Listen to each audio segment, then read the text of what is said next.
Welcome students to the standard 10. Today we are taking science 1. In that the first chapter is the gravitation and today's topic is the variation in value of G. Variation म्हणजे change होत जाणे, बदल होत जाणे. तर हा change तीन प्रकारे होतो. G means gravitation, that is acceleration due to gravity.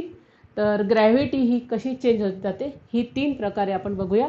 First, change along the surface of earth, means this is the surface of the अर्थ आणि यामध्ये ही व्हॅल्यू कशी चेंज होत जाते बघूया आपण. तर जी व्हॅल्यू आहे ती व्हॅल्यू ही अर्थवर सेम आहे का, जी आपण काल बघितली 9.77 किंवा त्याला आपण म्हणूया 9.8 मीटर पर सेकंड स्क्वेअर, जी आपण काल व्हॅल्यू काढली, आपण फॉर्म्युला यूज केला होता G=GM/R². आणि या फॉर्म्युल्यामध्ये आपण सर्व व्हॅल्यू पुटअप केल्यात आणि जीची व्हॅल्यू आपण काढली होती 9.77. तर ही जी व्हॅल्यू आहे ही अर्थवर असणारी ग्रॅव्हिटी आहे किंवा ग्रॅव्हिटेशनल फोर्स, ग्रॅव्हिटी म्हणूया आपण त्याला.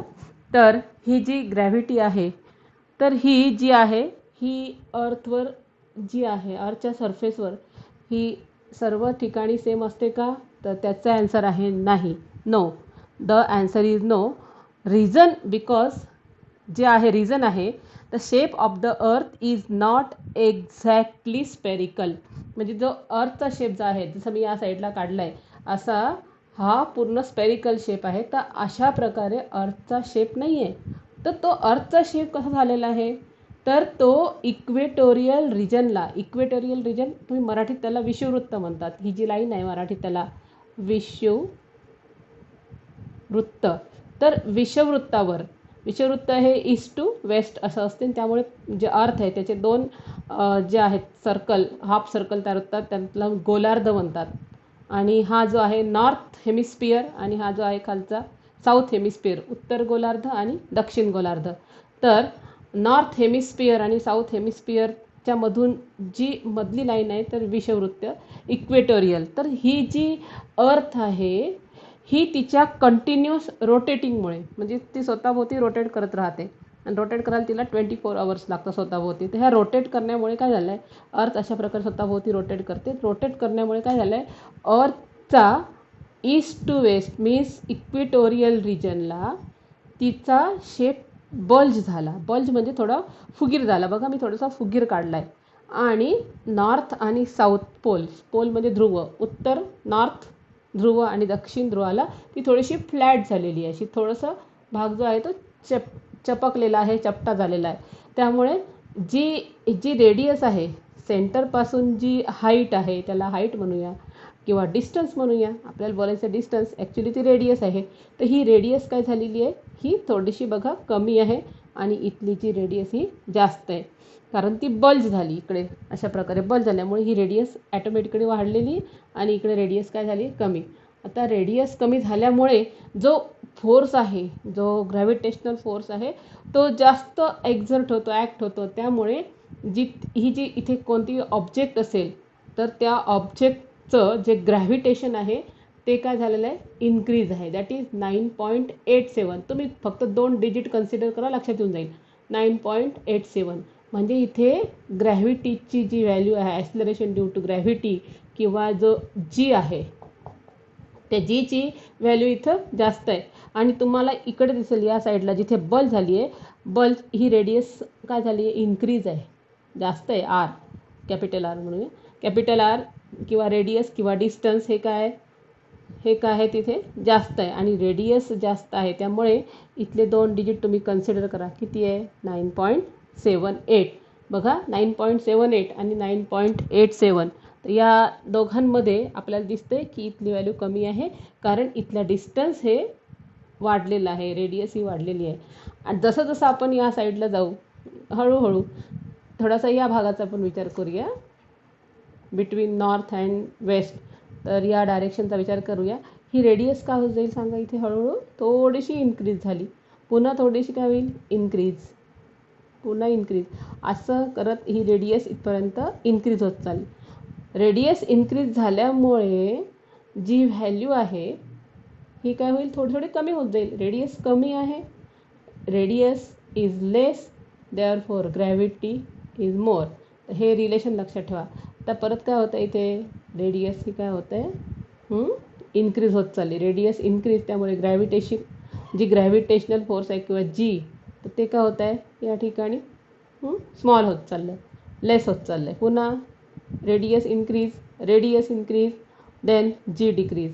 अशा प्रकारे सर्वात मोठी रेडियस इथे येते यांच्या तुलनेत, आणि रेडियस जर जास्त झाली असेल तर व्हॅल्यू ही कमी होत जाते. म्हणजे slowly we go from north to west, then the value of g it decreases because the slowly radius or the height or the distance increases. याचाच अर्थ असा आहे की ग्रॅव्हिटी जी आहे, जीची व्हॅल्यू जी आहे ही अर्थवर संपूर्ण ठिकाणी, संपूर्ण सरफेसवर सेम नाही आहे. ती प्रत्येक ठिकाणी बदलते. प्रत्येक, याला आपण म्हणूया की हे जे आहे सरळ, त्याला तुम्ही मराठीत त्याला रेखावृत्त म्हणतात. तर रेखावृत्त इथे इंग्लिशमध्ये इट्स कॉल्ड ॲज द लॉंगिट्यूड. म्हणजे आता हे लॉंगिट्यूडचं रूपांतर कशात होत आहे, लॉंग ज्या रेषा आहेत ह्या थोड्या तिरप्या झाल्या, हळूहळू ते काय होत आहे लॅटिट्यूड,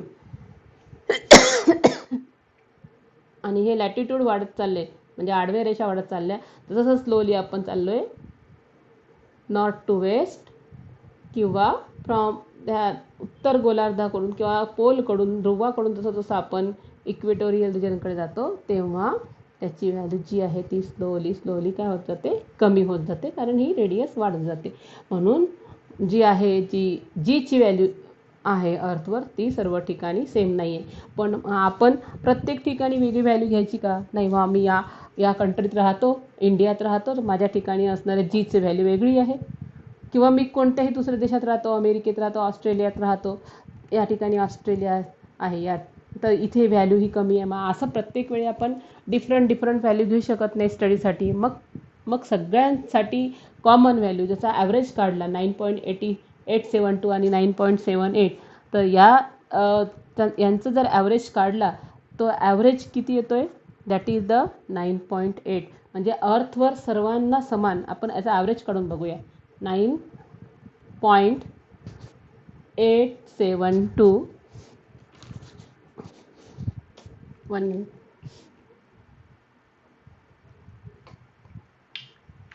ॲव्हरेज काढून दो. जी इज इक्वल टू 9.872 आणि दुसरा घेऊ आपण, दॅट इज 9.78. एक आपण डिजिट्स इन्क्रीज करू आणि ह्या दोघांची ॲव्हरेज काढूया आता. That is 2, then 5 here, then increase here, that is the 6, and here is the 19. Means अशा प्रकारे जर आपण याची पूर्ण ॲव्हरेज काढली, याला 2ने डिवाइड केलं, आपण 19.652 याला 2ने डिवाइड केलं, तर जवळपास किती येते ती value, that is the 9.8 and 2ने डिवाइड केलं, दॅट इज 82. तर आपण एवढं नाही घ्यायचं, जवळपास ती व्हॅल्यू आपण एकच डिजिट कन्सिडर करतो, 9.8. तर अशा प्रकारे ॲव्हरेजमध्ये जर ही व्हॅल्यू बघितली आपण, तर ती व्हॅल्यू किती भरते, 9.88.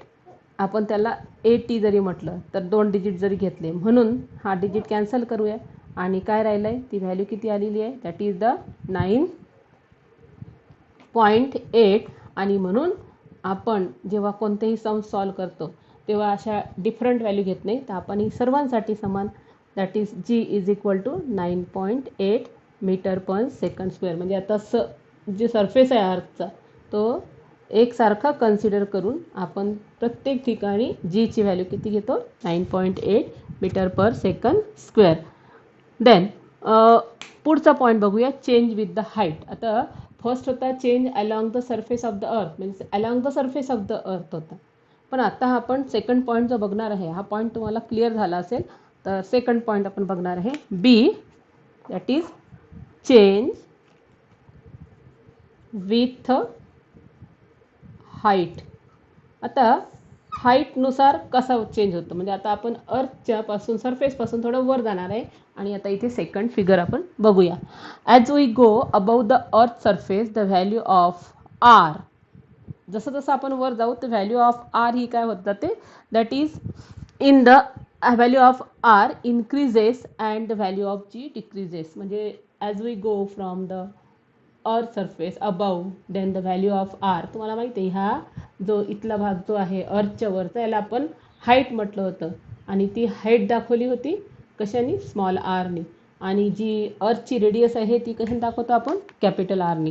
तर जसं जसं आपण वर जाऊ तसं तसं आरची व्हॅल्यू ही काय होत जाते, कमी होत जाते. Therefore the decrease, this decrease जो आहे, जो होणारा डिक्रीज कमी होणार आहे, is rather small for heights which are small in comparison to the earth's radius. ही जी हाईट आहे, आता अर्थची रेडियस आपण बघूया किती आहे, 6.4 इंटू 10⁶ मीटर किंवा 6400 kilometre.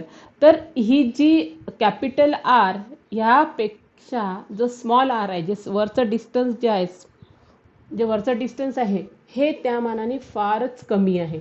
That is rather smaller than this R.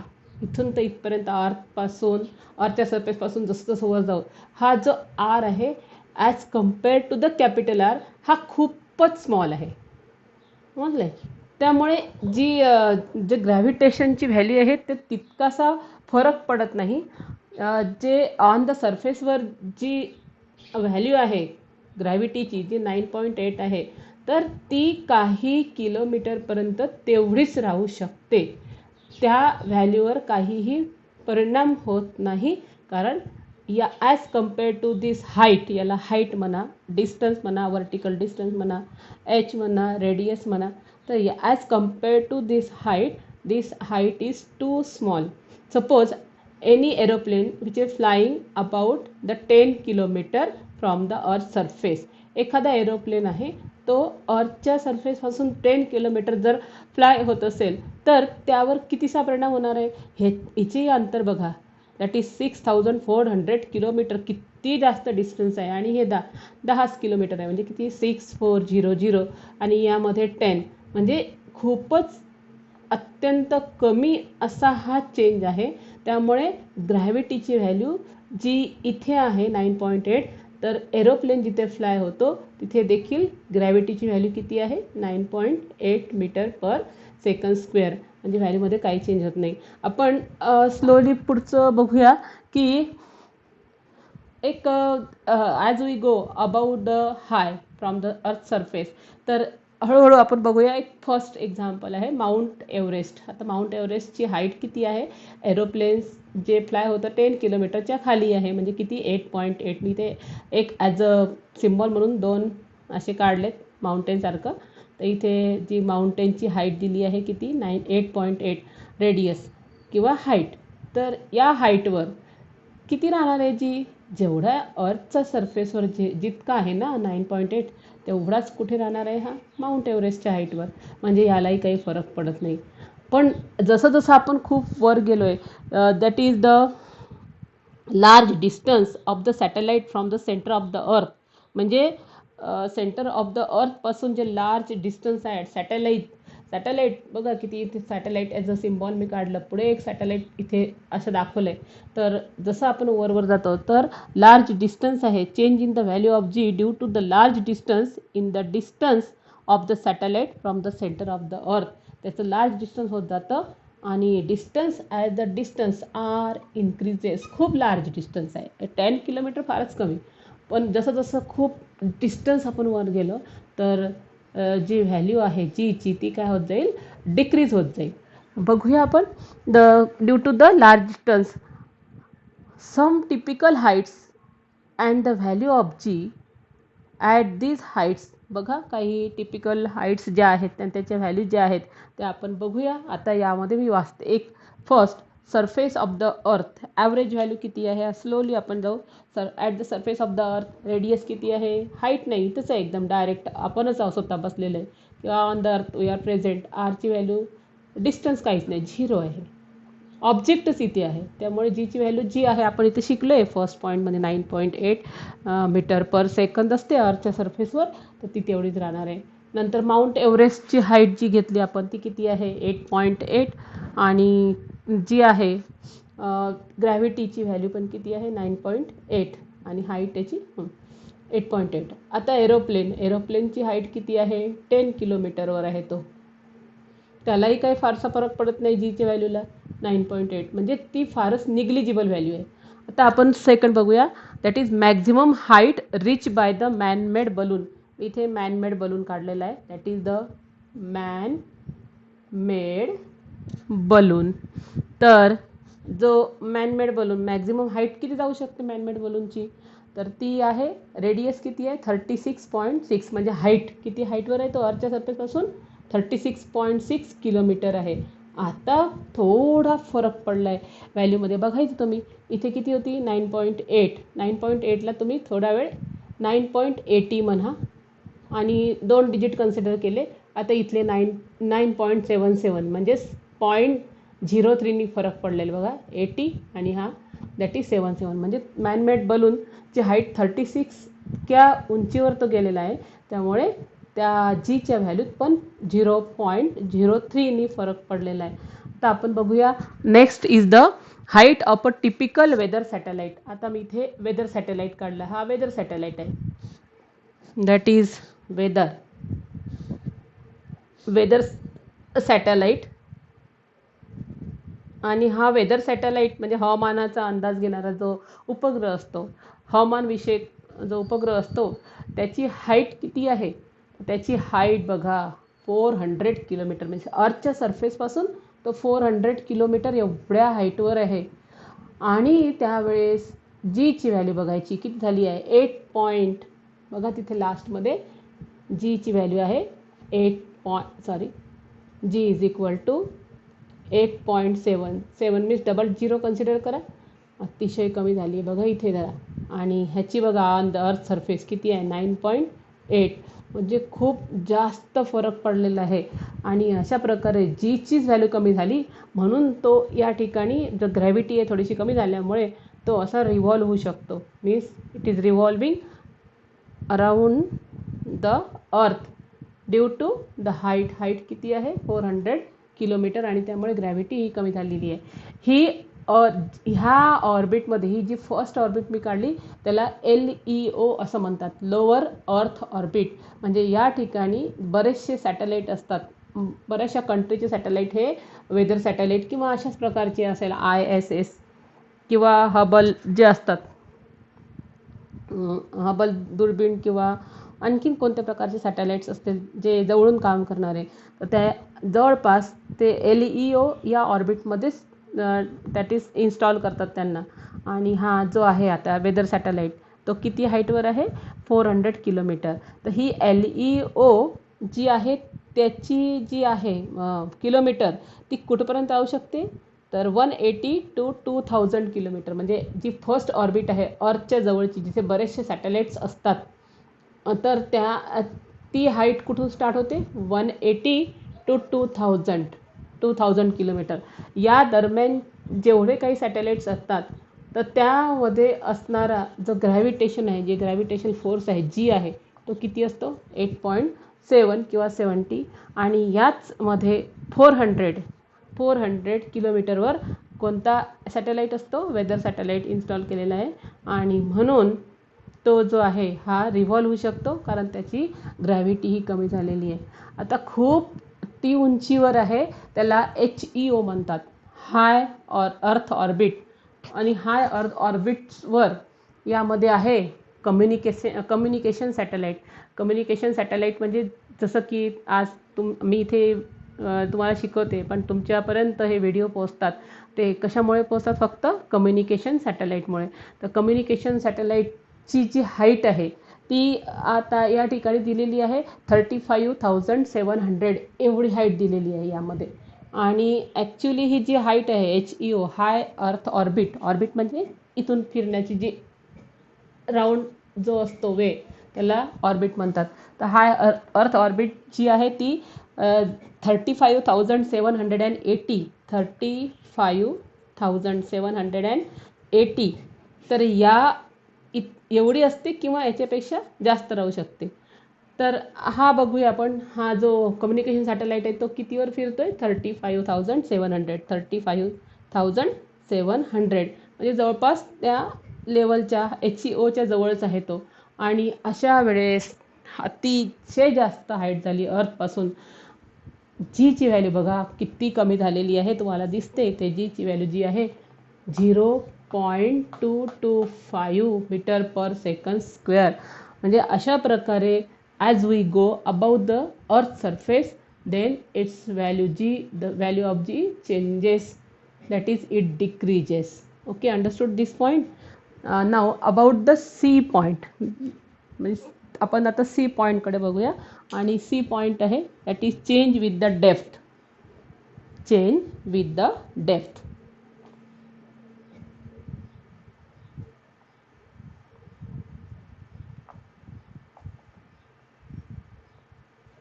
Number C,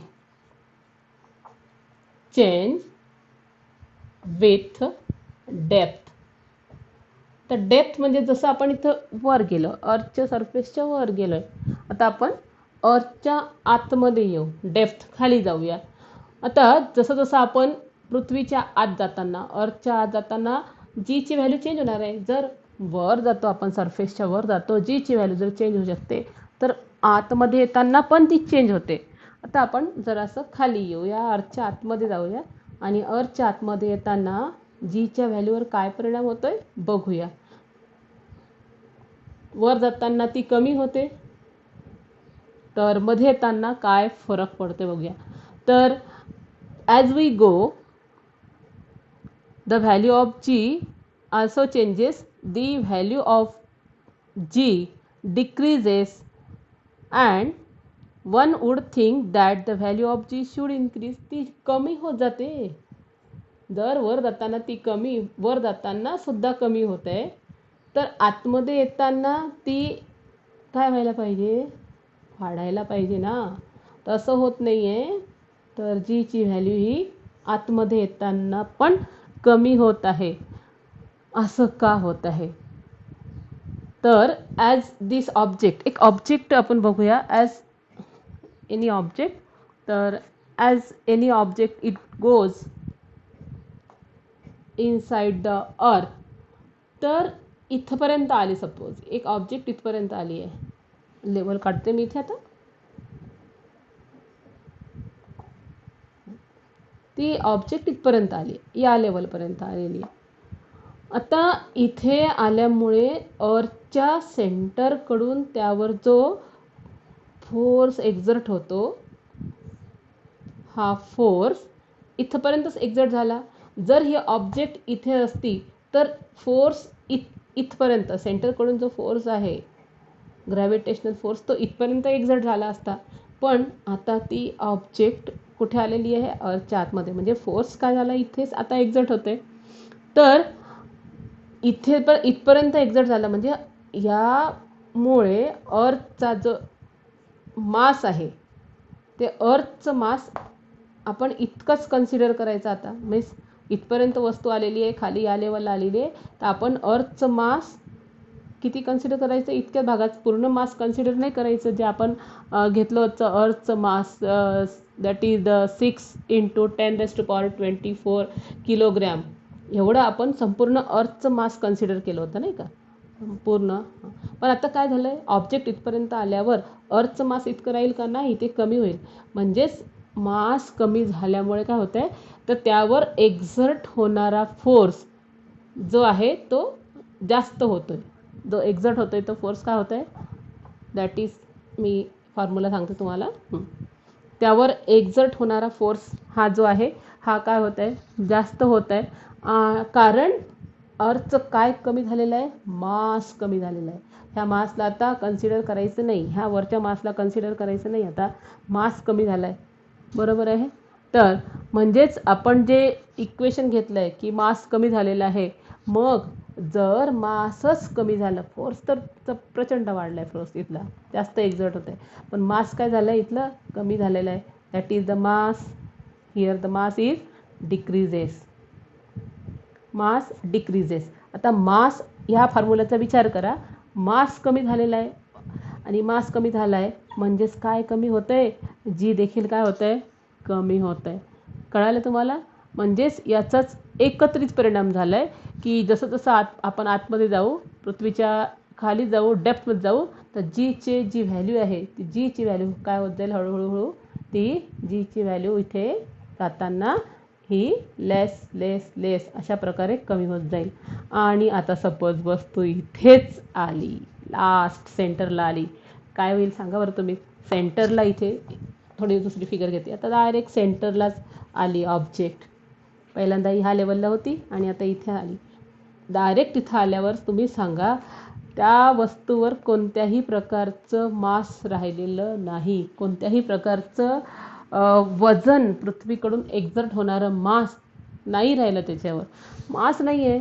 त्यामुळे मासच काय झालं आहे, झिरो. आणि मास झिरो झाला म्हणून ग्रॅव्हिटी पण इथे काय होईल, दॅट इज जीची व्हॅल्यू इथे काय होईल, सेंटरला झिरो.